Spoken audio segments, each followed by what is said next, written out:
Oke, shalom. Selamat pagi semuanya. Syukur berterima kasih pada Tuhan. Pagi hari ini kita boleh bangun lagi dengan tubuh yang diberkati, dengan kekuatan kesehatan yang baru yang datang dari Tuhan. Bersyukur buat penyertaan Tuhan. Kita boleh ada di minggu yang baru lagi. Dan kita bersyukur buat tangan kemurahan Tuhan yang terus memelihara hidup.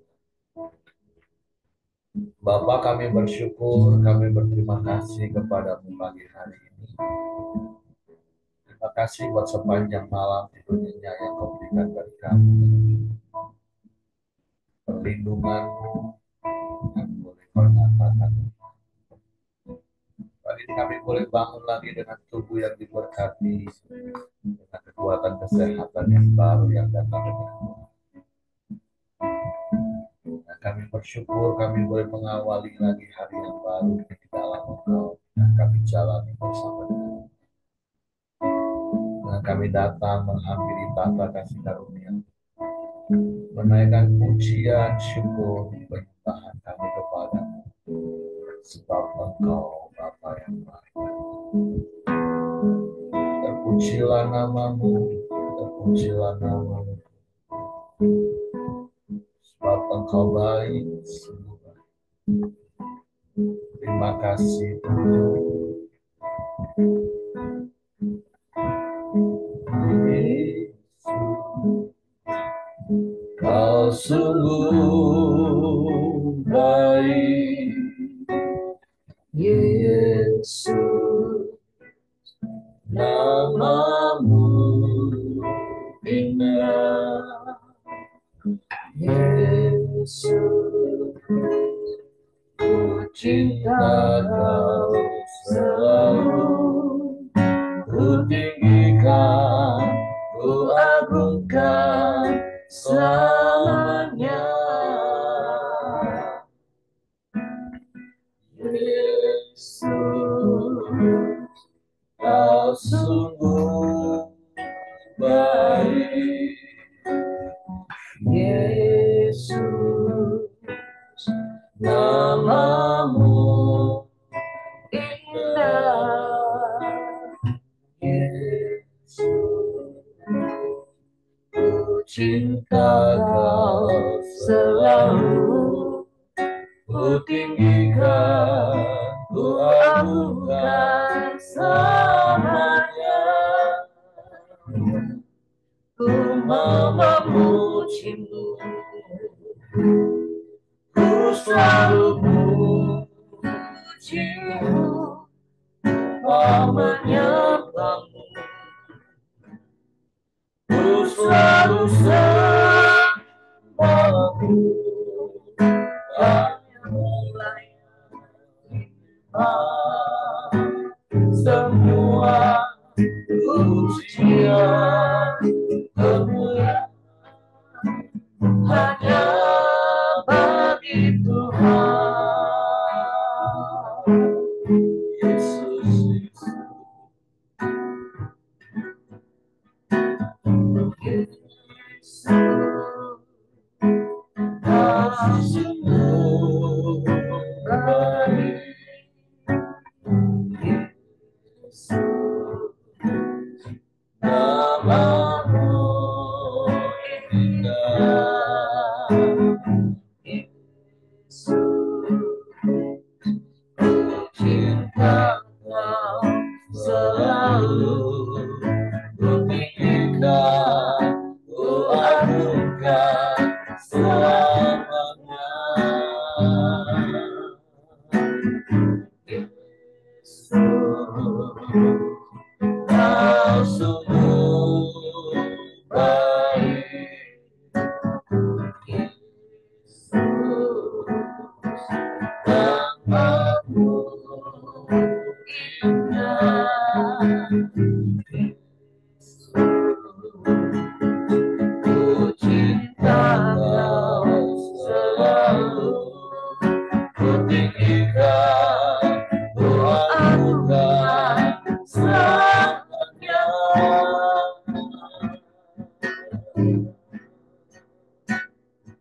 selalu serbaku,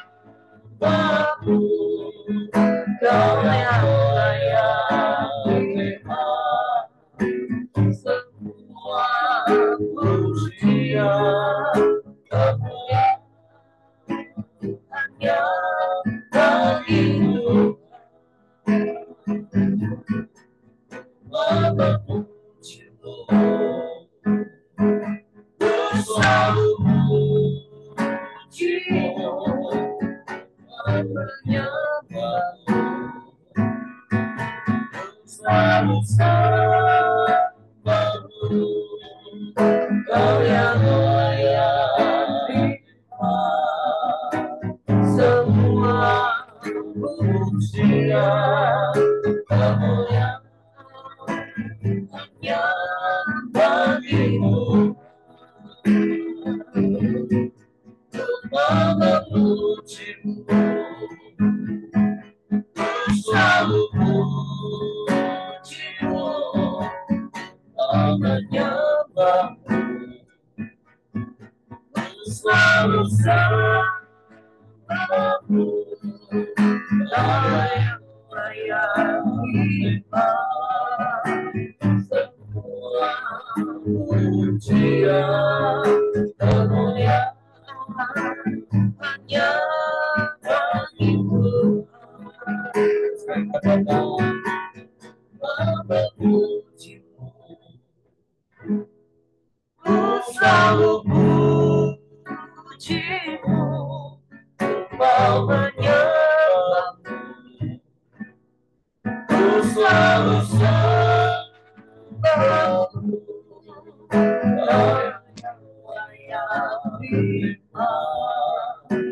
semua pujian, kemuliaan hanya bagimu. Kau yang layak semua pujian, kemuliaan hanya bagimu. Kau yang layak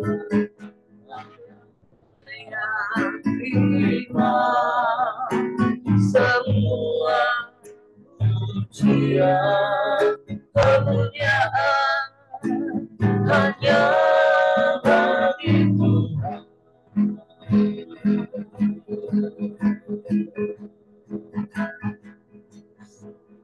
Layak terima pujian, syukur, hormat, dan kemuliaan sampai selama-lamanya.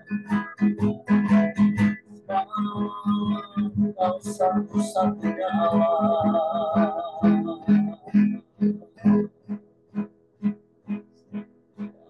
satu-satunya Tuhan,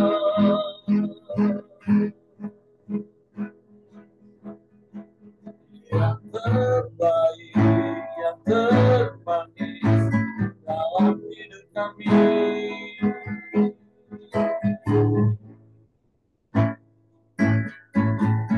Tiada yang sepertimu,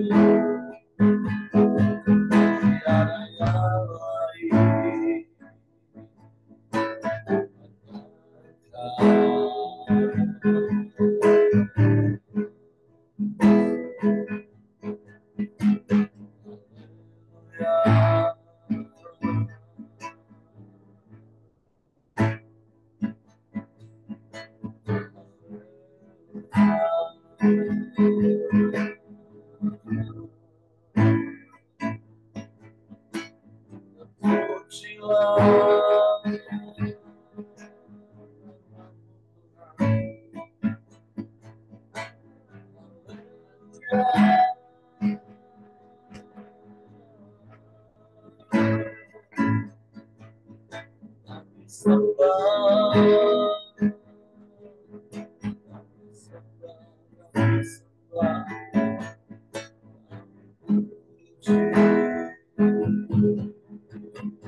Segala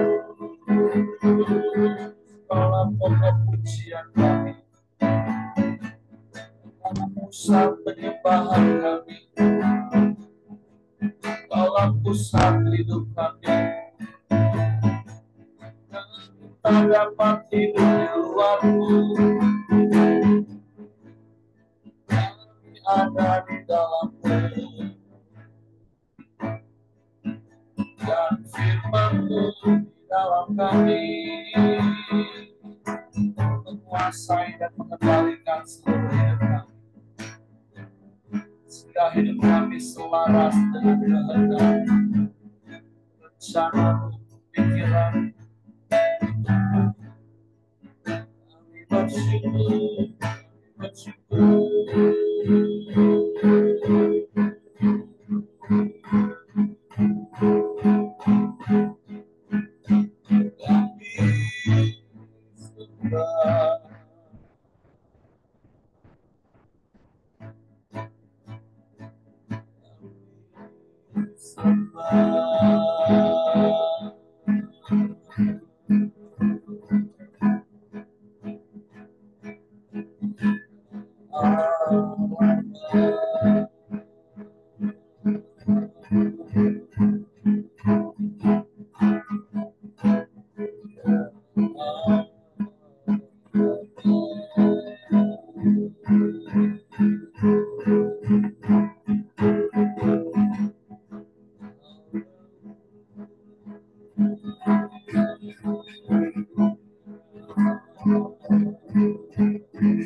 Engkau yang terindah, Engkau yang terbaik bagi kami.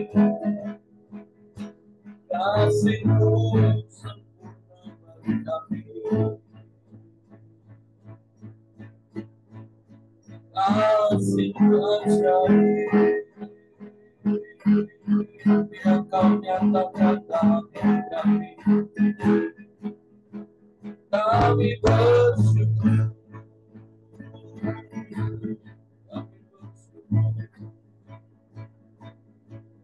Sembah, kami sembah.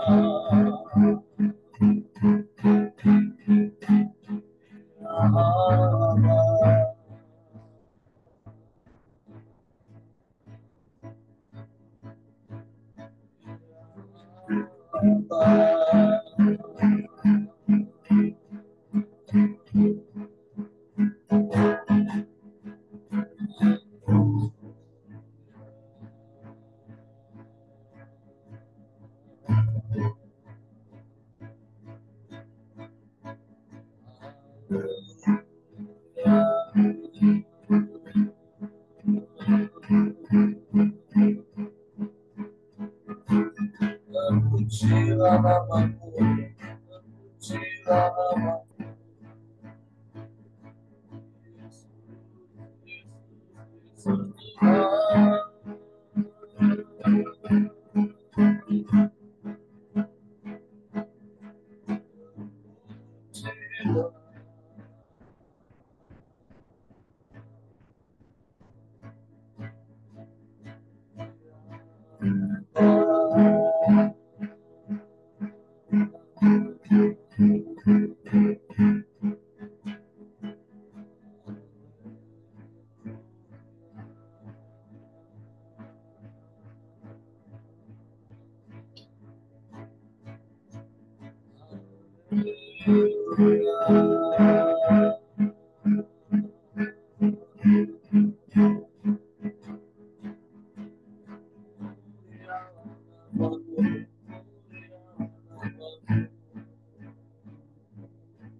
Sebab hanya Engkau yang layak dipuji disembah. Sebab Engkau satu-satunya Allah, Engkau satu-satunya Tuhan.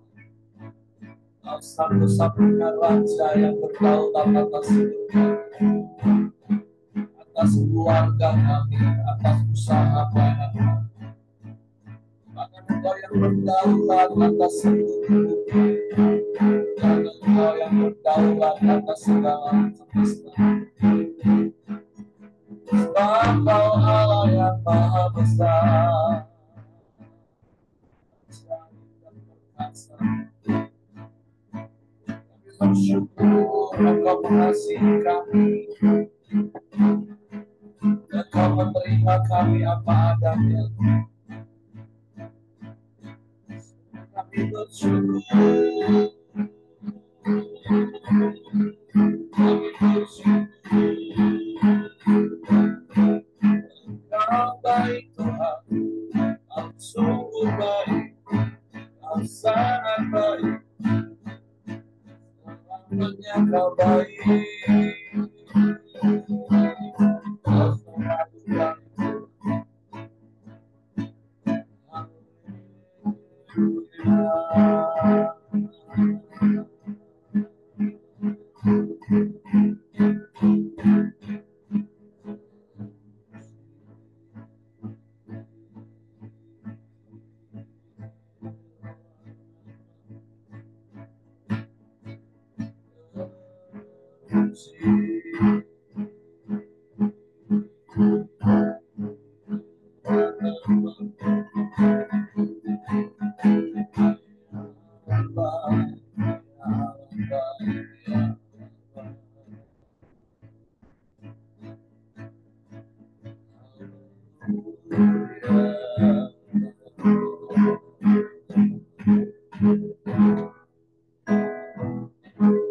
Bersyukur, kami berterima kasih padamu. Sebab Engkau Allah yang dahsyat, Allah yang hebat, Allah yang luar biasa. Tapi Engkau juga Allah yang mengasihi kami. Engkau nyatakan kasih-Mu yang sempurna dalam hidup kami. Engkau jagai, Engkau sertai, Engkau berkati kami. Dan Engkau yang mendengar dan menjawab setiap seruan doa kami. Sebab kasih-Mu bagi kami sempurna.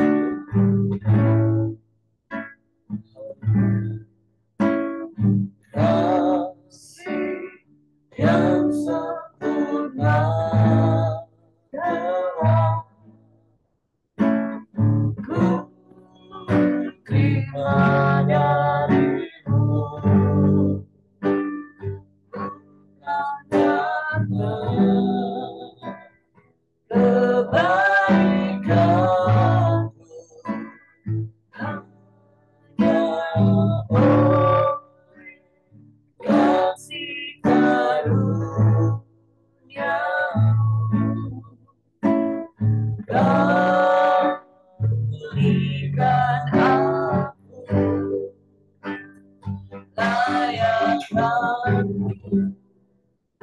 dapat memanggilmu Bapa.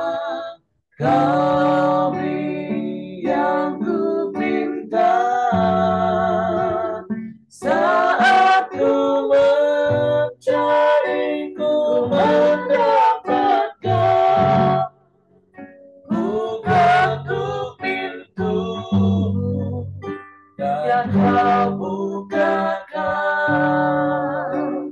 sebab kau Bapa-Ku, Bapa yang kekal.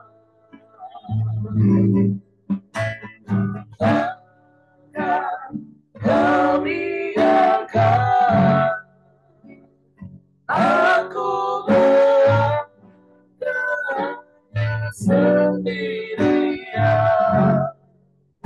Kau selalu ada bagiku, sebab kau Bapa, Bapa yang kekal. Kasih yang sempurna,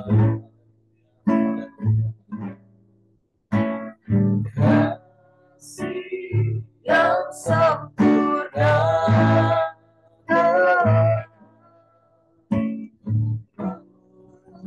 terima darimu, bukan karena kebaikan, hanya oleh kasih karunia kau berikan aku layakkanku dapat memanggilmu Bapa. Kami yang ku pinta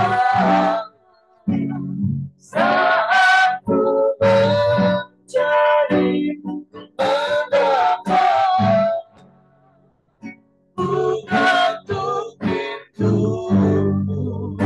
yang kau bukakan, sebab kau Bapa, Bapa yang kekal. Takkan kau biarkan aku sendirian. Kau selalu ada bagiku, kau selalu ada, kau selalu ada bagiku, kau selalu ada, kau selalu ada bagiku, sebab kau Bapa, Bapa yang kekal. Engkau yang selalu ada dalam hidup kami. Engkau yang berjanji sekali-kali tidak akan pernah meninggalkan kami. Dan Engkau sekali-kali tidak akan pernah membiarkan kami. Kami percaya pemeliharaan-Mu sempurna bagi kami. Kemurahan-Mu yang Kau nyatakan bagi kami. Sebab itu kami hanya mau menjadi hamba-Mu dan bukan hamba uang. Dan kami mau mencukupkan diri kami dengan apa yang ada pada kami. Dan kami percaya semua itu datang daripada-Mu. Dan semua terbaik bagi kami. Bapa, kami bersyukur pada-Mu pagi hari ini. Dan kami mau siapkan hati kami untuk firman-Mu. Kami mau memberi tempat yang terbaik di dalam hati kami hanya untuk firman-Mu. Sehingga firman-Mu yang mengendalikan dan menguasai hidup kami. Sehingga kami boleh berkenan kepada-Mu. Sebab itu Roh Kudus tolong kami untuk mengerti. Kalau kami untuk memahami firman, sehingga kami percaya firman dan kami melakukannya dengan semangat. Bapa, terima kasih. Kami sambut firman dalam nama Yesus. Haleluya, haleluya.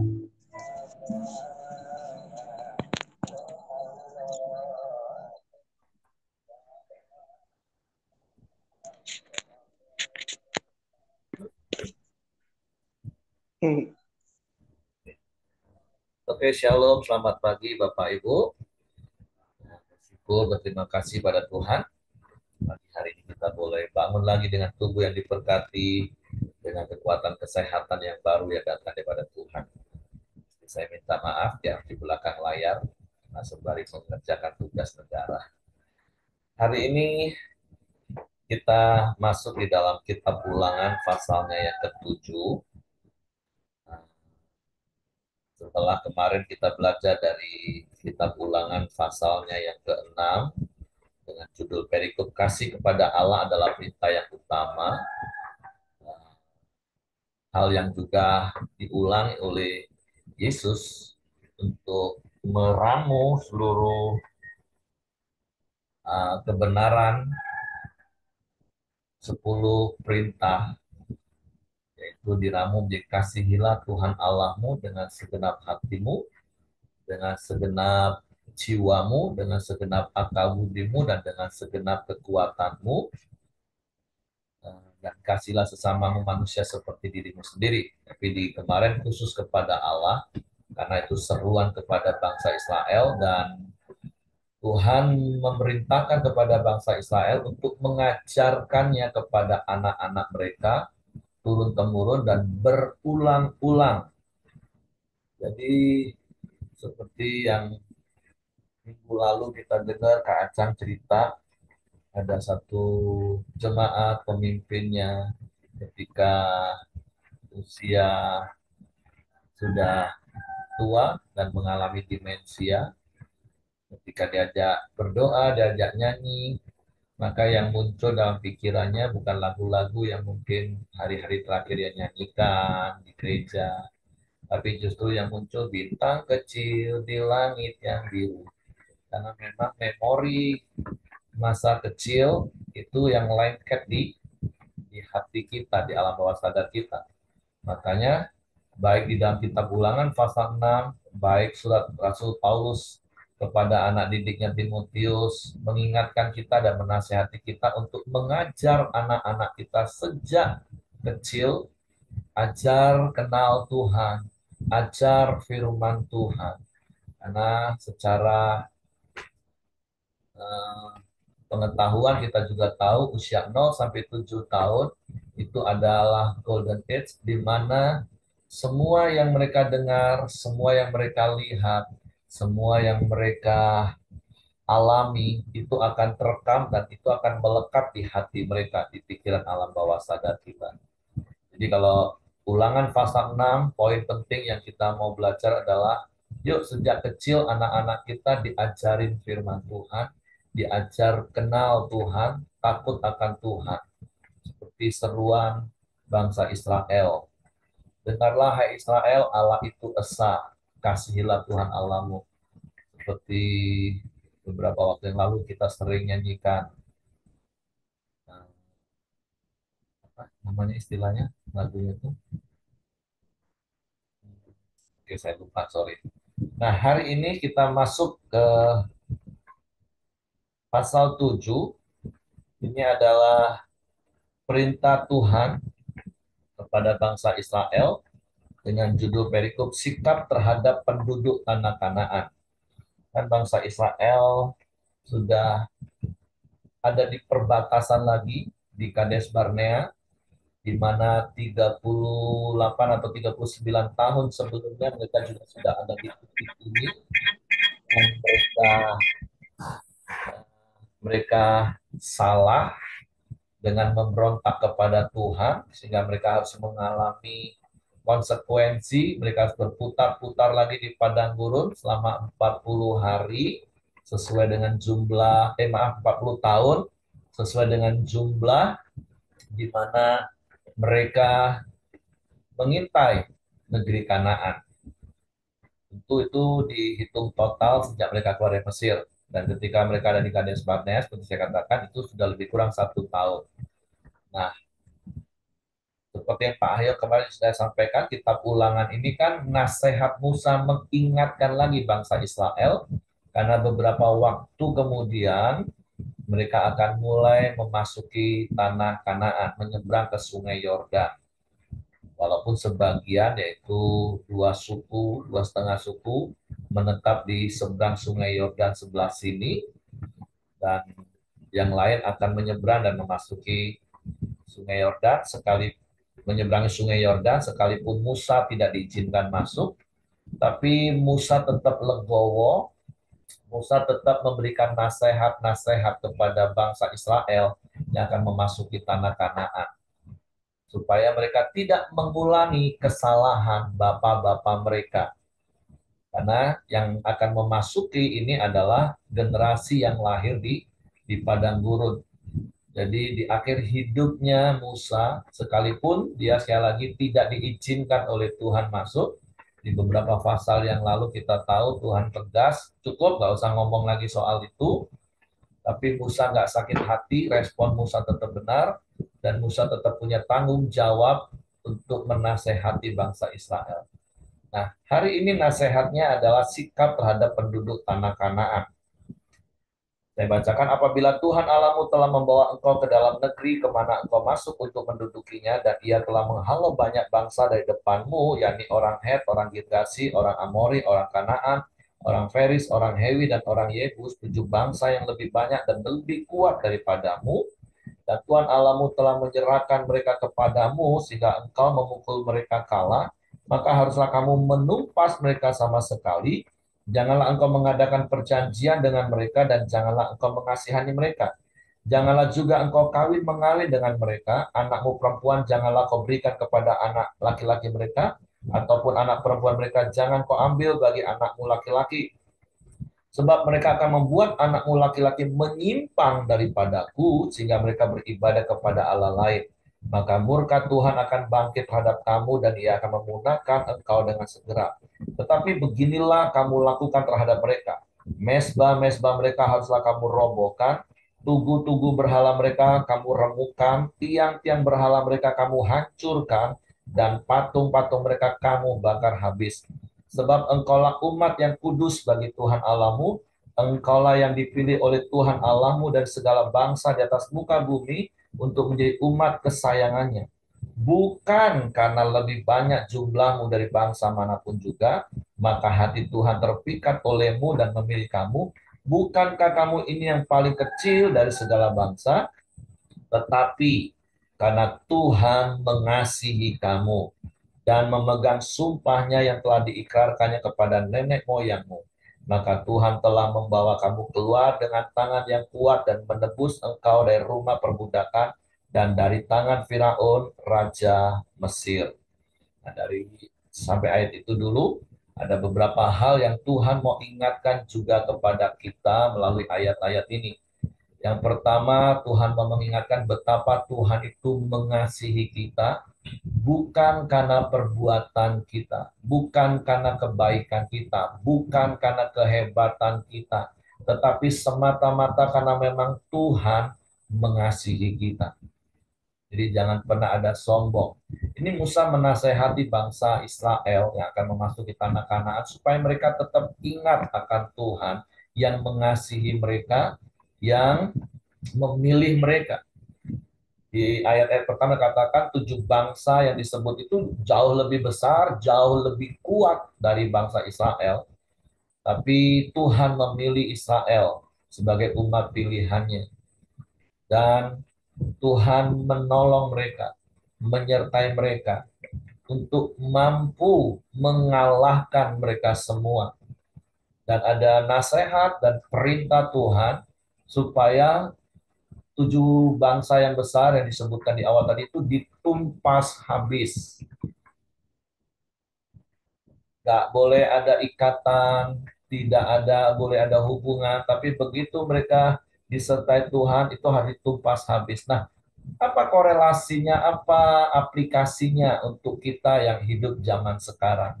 Berkali-kali saya katakan bahwa perjalanan bangsa Israel dibebaskan dari Mesir, perhambaan itu melalui peristiwa Paskah yang seharusnya langsung masuk ke tanah Kanaan, tapi karena kedegilan bangsa Israel mereka berputar-putar 40 tahun di padang gurun. Tapi itu bukan tujuan Tuhan, itu bukan rancangan Tuhan, tapi itu adalah akibat konsekuensi kesalahan bangsa Israel sepenuhnya. Rancangan Tuhan itu sederhana, dibebaskan dari perhambaan Mesir melalui Paskah dan dibawa masuk tanah Kanaan. Dan berkali-kali saya harus ingatkan, Kanaan itu bukan bicara tentang surga, tapi Kanaan itu bicara hidup dalam kelimpahan seperti Yohanes 10 ayat 10 bagian B yang Yesus katakan, Aku datang memberikan mereka hidup dan hidup dalam kelimpahan. Dan berkali-kali juga saya ingatkan konsep kelimpahan itu bukan berarti kita harus punya banyak uang, bukan. Karena prinsip dan konsep kelimpahan itu bukan tentang berapa banyak uang kita, tetapi berapa banyak yang bisa kita beri. Bukan berapa banyak yang bisa kita punya, yang kita dapat, tapi berapa banyak yang kita bisa beri. Artinya semua kebutuhan kita dicukupi Tuhan, dan saya percaya tangan kemurahan Tuhan pasti sanggup memenuhi semua kebutuhan kita, bahkan lebih. Hari-hari ini kita sudah belajar bagaimana Tuhan itu selalu menyediakan benih untuk ditabur dan roti untuk dimakan. Itulah hidup dalam kelimpahan yang Tuhan beri. Artinya kita bisa makan roti, kebutuhan kita cukup, terus kita masih bisa menabur. Dan kapasitasnya berbeda-beda Bapak Ibu. Nggak harus nunggu banyak. Nah, hari-hari ini kita sudah belajar sepanjang tahun, dari awal tahun sampai hari ini. Dan saya berdoa, saya mendorong Bapak Ibu benar-benar merema hal ini. Sehingga belajar hidup mencukupkan diri dengan apa yang ada. Karena orang yang punya rasa syukur, mencukupkan diri dengan apa yang ada, dia akan hidup dalam kemerdekaan yang sesungguhnya. Dia akan bersuka cita dalam segala keadaan. Karena sukacita kita, kebahagiaan kita adalah ketika kita murah hati, Bapak Ibu. Nah, kembali kepada ayat ini di situ katakan, kalau engkau memasuki negeri itu, maka itu harus ditumpas. Nah, kalau bicara tentang kemaksimalan hidup, maka harus ada dosa, tabiat-tabiat dosa dalam hidup kita itu harus ditumpas habis. Nggak boleh disimpan-simpan. Ada statement di camp pria itu seperti ini Bapak Ibu. Dosa adalah dosa, dosa bukan sekedar masalah. Dosa itu cuma satu solusinya, yaitu bertobat. Dalam artian konteks ayat ini katakan tumpas habis, jangan simpan dosa. Tapi masalahnya ada begitu banyak orang yang menganggap dosa hanya sekedar masalah. Dia pikir nggak apa-apa, itu kan cuma masalah. Ada banyak orang selingkuh, dipikir itu bukan dosa, dipikir cuma sekedar masalah. Ya lah Pak, masalah keluarga lah ini Pak. Tuh, selingkuh itu bukan masalah keluarga, selingkuh itu dosa, harus bertobat. Contoh orang korupsi, dia pikir itu cuma masalah ekonomi. Padahal korupsi itu jelas-jelas dosa, dosa harus bertobat, titik. Tapi banyak orang hari-hari ini menganggap dosa hanya sekedar masalah. Kalau dosa solusinya cuma satu, bertobat. Kalau engkau mau hidup maksimal, kalau engkau mau hidup dalam kelimpahan. Tapi hari-hari ini iblis mulai mendegradasi. Sehingga orang pikir itu cuma masalah lah Pak, karena masalah ekonomi lah Pak. Kalau masalah itu ada banyak solusinya Bapak Ibu. Tapi kalau dosa cuma satu, bertobat. Tuhan mau, Tuhan ingatkan hari ini, kalau engkau mau menikmati hidup kelimpahan kasih karunia di dalam Yesus, engkau harus tumpas habis semua dosa. Jangan simpan dosa, apalagi didegradasi. Dosa hanya sekedar masalah. Hidupmu akan muter-muter di padang gurun. Nanti kita belajar, di beberapa fase sebelumnya Tuhan pun sudah ingetin kan.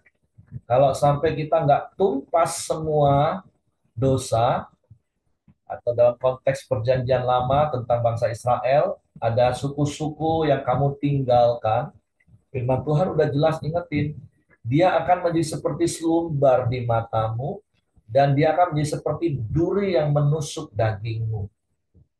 Hidupmu nggak akan pernah mengalami sejahtera, hidupmu nggak akan mengalami ketenangan, hidupmu nggak akan mengalami ketentraman. Karena sekali lagi setiap dosa itu ada konsekuensinya.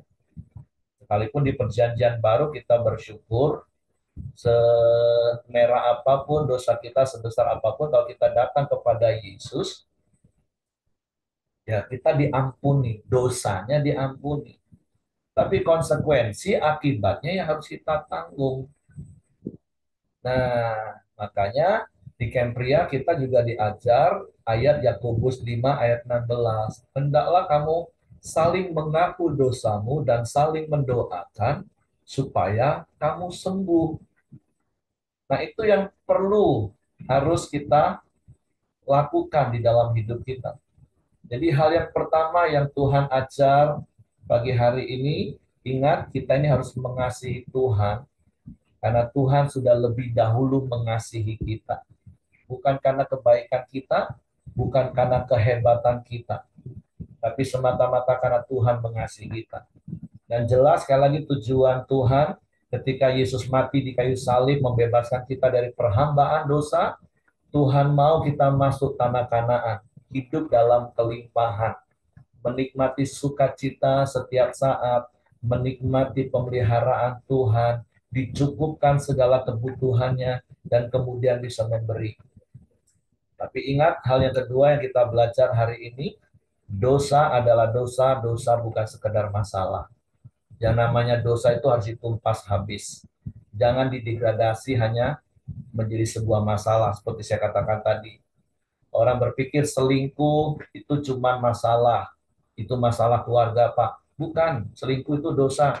Solusinya cuma satu, bertobat. Korupsi itu bukan sekedar masalah ekonomi.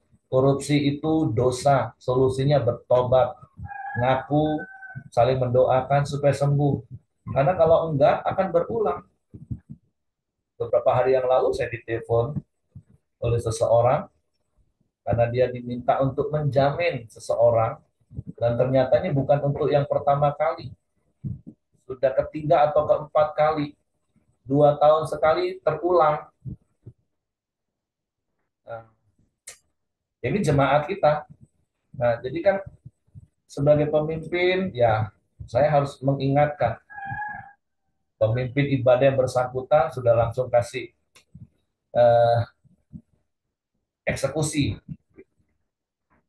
Dan dia datang dan dia bertobat. Tapi kan tadi, akibat perbuatannya, ya harus ditanggung. Nah, akhirnya beberapa pemimpin ibadah mereka sepakat ya sudah, izinkan kali ini dia masuk. Nggak usah dijamin. Izinkan dia masuk supaya belajar. Karena ini sudah 4 kali. Itu tadi, karena dianggap cuma sekedar masalah. Padahal itu dosa. Harusnya 4 kali yang lalu ketika dia ditolong, dilepaskan, dijamin, artinya bertobat. Tapi ternyata enggak, dianggap cuma masalah ekonomi. Dan kasus ini berulang sampai yang keempat kali ternyata saya tahu. Jadi come on, pagi hari ini Bapak Ibu, kalau kau mau menikmati hidup dalam kelimpahan, semua dosa itu harus habis. Jangan simpan-simpan dosa, dan jangan tertipu oleh iblis, dosa kau anggap cuma sekedar masalah. Kalau masalah, percayalah di dalam Tuhan ada begitu banyak cara Tuhan menolong kita. Tapi kalau dosa cuma satu caranya, bertobat, minta ampun, perbaiki hidup. Seperti Yesus ngomong kepada perempuan yang berzina, aku pun gak akan menghukum engkau, tapi jangan berbuat lagi. Itu hal yang pertama yang Tuhan mau ingatkan kepada kita, yang pertama dan kedua maksudnya. Ayat 9 saya lanjut, sebab itu haruslah kau ketahui bahwa Tuhan Allahmu dialah Allah, Allah yang setia, yang memegang perjanjian dan kasih setianya terhadap orang yang kasih kepadanya dan berpegang pada perintahnya sampai kepada beribu-ribu keturunan. Ini yang perlu kita ketahui, bahwa Tuhan Allahmu dialah Allah yang setia. Artinya ketika kita mengikuti perintah Tuhan, taat mengikuti perintah Tuhan, semua dosa kita tumpas. Dan kita sepenuh hati mengikuti Tuhan seperti Kaleb dan Yosua. Maka Tuhan berjanji dia akan memegang perjanjiannya. Kadang saya bingung, ada begitu banyak orang Kristen yang berani klaim janji Tuhan, tapi dia lakukan firman Tuhan juga enggak, tapi janji Tuhan mau diklaim. Itu enggak cocok Bapak Ibu. Percayalah Tuhan yang berjanji itu Tuhan yang setia, tapi mari kerjakanlah bagian kita. Percayalah Tuhan itu setia kepada janjinya, bahkan sampai beribu-ribu keturunan. Itu janji Tuhan. Terus ayat 10, tetapi terhadap diri setiap orang dari mereka yang membenci dia, ia melakukan pembalasan dengan membinasakan orang itu. Ia tidak bertangguh terhadap orang yang membenci dia. Ia langsung mengadakan pembalasan terhadap orang itu. Sebaliknya dengan orang yang benci dia, itu artinya bermusuhan dengan Tuhan. Siapa berani bermusuhan dengan Tuhan, Bapak Ibu? Jadi berpeganglah pada perintah, yakni ketetapan dan peraturan yang kusampaikan kepadamu pada hari ini untuk dilakukan. Jadi Musa memberi pesan sungguh-sungguh kepada bangsa Israel, generasi di padang gurun yang memasuki tanah Kanaan. Tumpas habis bangsa-bangsa itu. Jangan buat ikatan apapun. Karena Tuhan sudah peringatkan, dan memang ternyata memang dasar bangsa Israel tegar tengkuk, Bapak Ibu. Ke depan nanti kita akan lihat ternyata ada juga yang lolos, nggak ditumpas habis. Dan bangsa Israel harus menanggung akibatnya. Tapi saya berdoa, saya mengharapkan Bapak Ibu nggak menanggung akibat dosa dan kesalahan yang berulang-ulang kita lakukan, sehingga kita nggak menikmati kemaksimalan hidup. Tapi mari sungguh-sungguh ikut Tuhan sepenuh hati. Percayalah Tuhan pasti akan mencukupkan semua kebutuhan kita. Belajarlah mencukupkan diri dengan apa yang ada. Karena sekali lagi, hidup itu murah, gaya hidup itu yang mahal. Kita sambung di perikop berikutnya, janji berkat. Dan akan terjadi karena kamu mendengarkan peraturan-peraturan itu serta melakukannya dengan setia. Itu kata kuncinya Bapak Ibu. Maka terhadap engkau Tuhan Allah akan memegang perjanjian dan kasih setia yang diikrarkannya dengan sumpah kepada nenek moyangmu. Ia akan mengasihi engkau, memberkati engkau, dan membuat engkau banyak.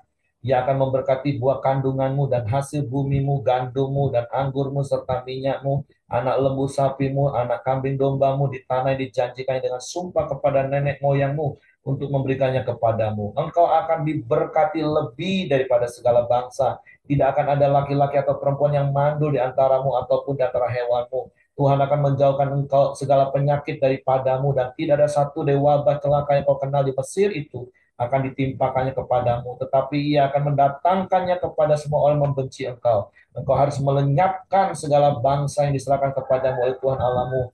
Janganlah engkau merasa sayang kepada mereka dan janganlah beribadah kepada Allah mereka, sebab hal itu akan menjadi jerat bagimu. Sekiranya engkau berkata dalam hatimu, bangsa-bangsa ini lebih banyak daripadaku, bagaimana aku dapat menghalaukan mereka? Maka janganlah engkau takut kepada mereka. Ingatlah selalu apa yang dilakukan Tuhan Allahmu terhadap Firaun dan seluruh Mesir, yakni cobaan-cobaan besar yang kau lihat dengan matamu sendiri.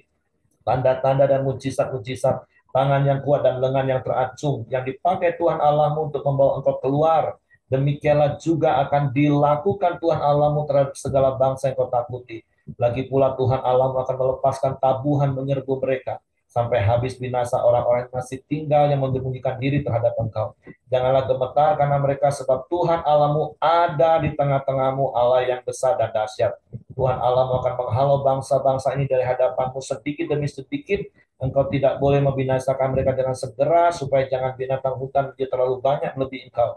Demikianlah Tuhan Allahmu akan menyerahkan mereka kepadamu dan akan mengacaukan mereka sama sekali sampai mereka punah. Raja-raja mereka akan diserahkannya ke dalam tanganmu, sehingga engkau menghapuskan nama mereka dari kolong langit. Tidak akan ada yang dapat bertahan menghadapi engkau sampai engkau memunahkan mereka. Patung-patung Allah mereka haruslah kamu bakar habis. Perak dan emas yang ada pada mereka janganlah kau ingini, dan kau ambil bagi dirimu sendiri, supaya jangan engkau terjerat karenanya. Sebab hal itu adalah kekejian bagi Tuhan Allahmu. Dan janganlah engkau membawa sesuatu kekejian masuk ke dalam rumahmu, sehingga engkau pun ditumpas seperti itu. Haruslah engkau benar-benar merasa jijik terhadap hal itu, sebab semuanya itu dikhususkan untuk dimusnahkan. Jadi Tuhan tegas mengingatkan kita, kalau kita mau menikmati hidup kelimpahan di dalam Kristus, artinya semua kebutuhan kita dipenuhi, dan saya percaya Tuhan sanggup cukupkan diri dengan apa yang ada. dan kemudian kita menumpas semua dosa. Maka saya percaya hidup kita adalah hidup yang penuh dengan ucapan syukur. Hidup kita adalah hidup yang penuh dengan sukacita. Kita nggak tersandung dan jatuh bangun terus di dalam dosa yang sama. Sehingga kita harus terus menerus juga menanggung konsekuensi. Kalau bicara soal proses, iya saya setuju. Karena tadi juga ayat katakan, tidak dengan segera, iya. Tapi bukan berarti nggak progres Bapak Ibu. Banyak orang berlindung dengan kata proses, tapi dosanya nggak diberes-beresin. Bangsa Israel ini prosesnya artinya gini, mengalahkan satu bangsa, mengalahkan satu bangsa. Karena kan banyak bangsa yang ada di tanah Kanaan. Saya nggak tahu berapa banyak dosa yang sudah kita tumpas dalam hidup kita. Dan mungkin masih ada dosa yang mengikat kita. Come on, putuskan semua dosa itu, buang. Jangan dibawa-bawa dalam Kanaan hidup kita. Supaya hidupmu benar-benar mengalami maksimal. Jadi proses itu bukan ialah Pak proses Pak, tapi dari dulu 10 bangsa yang di Kanaan, dosa 10 dosa di dalam hidup kita nggak diberesin, masih proses lah Pak. Nggak seperti itu Bapak Ibu.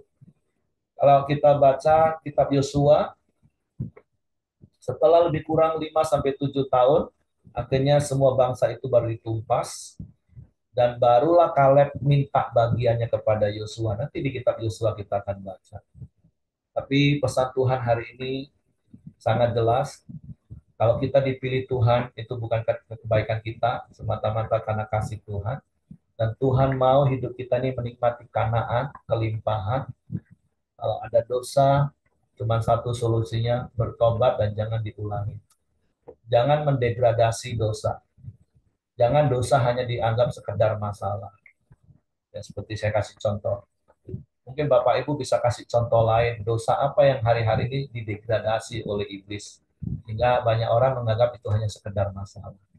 Tapi mari datang kepada Tuhan, minta ampun, Tuhan ampuni, dan saling mengaku dengan sesama, saling mendoakan supaya kita sembuh dan hidup kita maksimal. Oke, itu saja yang ingin saya sampaikan karena waktu, dan saya mendorong Bapak Ibu baca ulang lagi ayat ini sepanjang hari ini, terus renungkan lagi dan refleksikan ke hidup kita.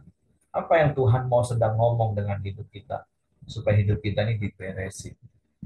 Oke, terima kasih. Saya serahkan kepada Hengki. Ya, mari kita masuk dalam doa kita di pagi hari ini. Terima kasih Bapak yang baik, kami bersyukur ya Tuhan, buat pagi hari yang indah. Setiap kami bisa bangun dengan keadaan sehat, dan juga setiap kami bisa terus datang ke hadapan-Mu ya Tuhan. Terus menyembah, memuji, dan meninggikan nama-Mu ya Bapa. Terima kasih buat kebenaran firman-Mu di pagi hari ini ya Tuhan. Kami mau terus hidup sungguh-sungguh di dalam Engkau ya Bapa. Kami mau segenap hati kami, segenap jiwa, dan segenap kekuatan kami ya Tuhan. Kami mau terus berjalan bersama dengan Engkau ya Bapa. Dan juga Tuhan di pagi hari ini di mana firman-Mu mengingatkan kami ya Tuhan.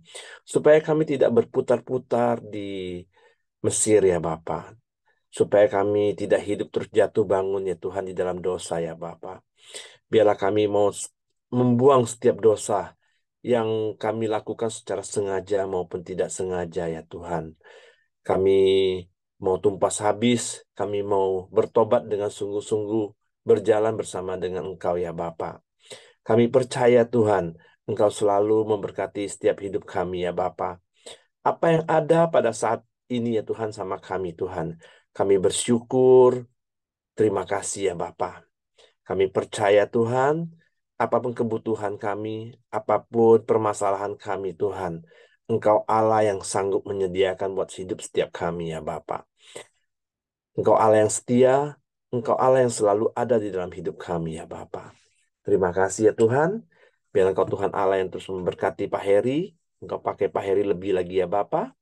Dan juga di mana saat ini dia ingin membuka eh, gereja di Jawa ya Tuhan. Biarlah Tuhan pakai Pak Heri ya Tuhan, menemukan orang-orang baik yang ingin mempermuliakan nama-Mu, yang ingin berjalan bersama dengan Pak Heri ya Bapa. Terus eh, membuka di Jogja maupun di Malang ya Tuhan. Dan juga bahkan istri dan juga anak-anaknya dimanapun berada, Tuhan berkati ya Bapa. Terima kasih dan juga buat setiap kami yang hadir di pagi hari ini juga Tuhan. Tuhan terus berkati setiap kami, baik suami, baik istri, dan juga anak-anak, menantu, dan cucu kami juga ya Bapa. Tuhan terus berkati keluarga kami. Kami percaya Tuhan terus ada di tengah-tengah keluarga kami ya Tuhan. Terima kasih ya Tuhan. Tuhan juga terus memberkati apapun pekerjaan dan usaha kami ya Bapa. Terima kasih ya Tuhan. Kami bersyukur buat kebaikan-Mu ya Bapa. Dan juga di pagi hari ini juga kami sepakat senantiasa berdoa buat di mana eh, Denny dan Lucy ingin menjual asetnya yang di kebun kopi ya Tuhan. Dan juga Ibu Mirianti yang ingin menjual ladang tebunya di Lamongan juga ya Bapa. Biarlah Tuhan menemukan orang yang ingin membeli ya Bapa. Dan juga eh, di mana kami percaya Tuhan, orang-orang yang ingin membeli akan segera Tuhan tunjukkan kepada keluarga-keluarga ini ya Bapak. Terima kasih ya Tuhan, kami bersyukur buat pagi hari ini dan juga kami terus berdoa buat negara kami Indonesia. Tuhan terus berkati bangsa dan negara kami ini. Tuhan terus mencurahkan damai sejahtera-Mu atas bangsa ini ya Bapak. Terima kasih ya Tuhan. Tuhan juga memberikan perekonomian yang terbaik. Tuhan memberikan keamanan yang terbaik atas bangsa ini ya Tuhan. Tuhan terus membawa bangsa Indonesia ini hari demi hari lebih baik ya Tuhan. Dan juga kami juga terus berdoa buat pemerintahan yang ada, presiden kami dan juga wakil beserta menteri dan juga gubernur, bupati, dan wali kota yang ada ya Tuhan. Biarlah mereka terus bekerja untuk membangun negeri Indonesia ini ya Tuhan. Supaya bangsa kami Indonesia ini Tuhan ke depannya akan maju dan juga mensejahterakan masyarakat yang ada di Indonesia ini ya Bapak. Terima kasih, kami serahkan bangsa dan pemerintahan kami ke bawah tangan kuasa-Mu. Mari kita masuk dalam doa Bapa kami. Bapa kami yang di surga, dikuduskanlah namamu, datanglah kerajaan-Mu, jadilah kehendak-Mu di bumi seperti di surga.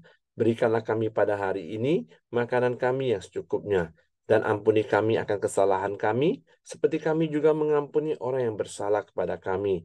Dan janganlah membawa kami janganlah membawa kami ke dalam pencobaan, tetapi lepaskanlah kami daripada yang jahat. Karena Engkau yang punya kerajaan dan kuasa dan kemuliaan sampai selama-lamanya. Pak Heri, silakan tutup. Bapak, aku berdoa kepadamu pagi hari ini untuk setiap kami yang ada di Koramil. Sungguh biarlah ada tempat di hati kami hanya untuk firman-Mu, sehingga firman-Mu yang mengendalikan dan menguasai kami. Karena ketika kami memberikan tempat di hati kami untuk firman-Mu, kami akan mengetahui kebenaran, dan kebenaran itu akan memerdekakan kami. Dan seperti firman-Mu berkata, ketika anak itu memerdekakan, maka kami sungguh-sungguh merdeka. Merdeka dari semua ikatan dosa yang membelenggu kami, yang menghalangi kami memasuki tanah Kanaan. Tuhan, aku berdoa biarlah setiap kami hidup benar seturut dengan firman-Mu, taat setia melakukan setiap perintah-Mu, supaya kami menikmati Kanaan itu. Hidup kami mengalami kasih karunia-Mu, hidup kami jadi berkat dan inspirasi bagi orang lain. Apa saja yang kami kerjakan seperti firman-Mu, Tuhan buat berhasil dan Engkau dipermuliakan. Tuhan, terima kasih. Tutup bungkus kami dengan kuasa darah Yesus, malaikat pembaga tempat tinggal kami, menyertai keluar masuk kami sepanjang hari ini, dan kami menikmati penyertaan. Dan kiranya kasih karunia Bapa, damai sejahtera dari Yesus Kristus, tetap pimpinan persekutuan Allah Roh Kudus, menyertai kita sekian mulai hari ini sampai Maranatha. Ya Yesus datang kali yang kedua, di dalam berkat nama Tuhan Yesus Kristus. Haleluya. Amin. Oke, semangat pagi, selamat beraktivitas. Tuhan memberkati.